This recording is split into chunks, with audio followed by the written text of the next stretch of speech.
Zoe DaCosta, today was a simulation competition, individual event for you guys, Sabre team and the foilist. You guys had a team event a couple weeks ago. How'd you feel about today? I felt okay. My legs are definitely hurting a little bit from this week, so I don't know if I performed as well as I would have liked to, but it was nice to have the competition and get my fire back before going into an actual competition next week.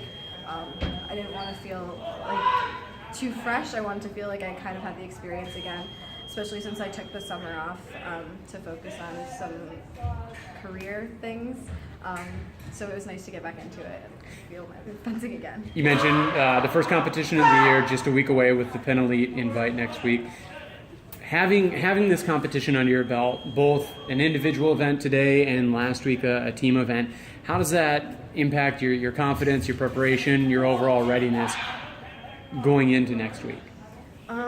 So next week is a team event, so I think today was a little more focused on individuals. So it was nicer to have the team feel last week, I think, and getting to have your teammates coach you and tell you, Zoe, stop freaking out, like you can do this, you got it. But today it was more helpful to know for myself, like you need to focus, like you need to be able to center yourself and regain your confidence and assess your own mistakes because you can't always rely on everybody else. So it was good to have both, I think. And today with the individual event, through the stuff you guys have been working on here this fall already, since arriving on campus a couple months ago, what aspects of your fencing have changed, improved, or just were you able to bring into the individual event today? I would say my speed is generally helps me, but it was also more of a learning curve again because with all the new rules and reassessing my timing, a lot of it has changed since the last time I fenced, so it was getting back into remembering how to move my body physically and also how to adjust to the new rules. And I think it was a nice time to just feel it out rather than focus on what's definitely going to make me win. It was more like, what am I practicing? What are my weaknesses, and how can I fix them without trying to lose a bout also? Yeah, and definitely every athlete focusing on weaknesses regardless of the sport, regardless of their level. What are some of the key things in your fencing right now you're hoping to improve to set you up for success this year?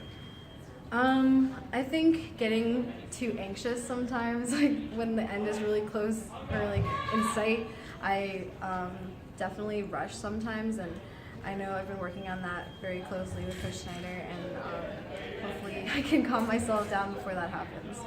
And how are you trying to address that? You talked about today reminding yourself about what you're working on and trying to practice it here in a live situation. Are you actively focusing on kind of staying calm during practice? Yeah, I definitely, it just comes out in competition because I really like to win.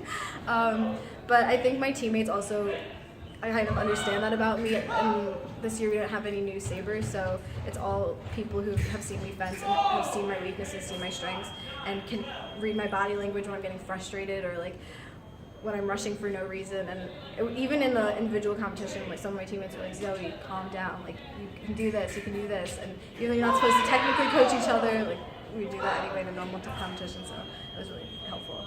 Moving from the weaknesses onto the strengths, you have already qualified for NCAAs once, last year as a freshman, this year hoping to do the same. What things do you need to continue doing well to get back there in March? I think just stay competitive and try to win. Last year, I wasn't really expecting to qualify, but then at regionals, I just said I'm going to go do my best, and I did my best. And hopefully I can just do the same again this year. And how does, moving from last year, going in without that expectation, impact your expectations to return to NCAAs this year? I think it's good to set goals, but I don't think that I should necessarily make that the only goal, because then it becomes, you don't get to focus on all of the great things happening on the team, and it just kind of looms over you. It's nicer to see where it goes and like hope to get there, work to get there, but then if it doesn't happen, it doesn't happen. Well, we look forward to seeing where it goes, Zoe, with both you individually and Cornell Fencing. Thank you.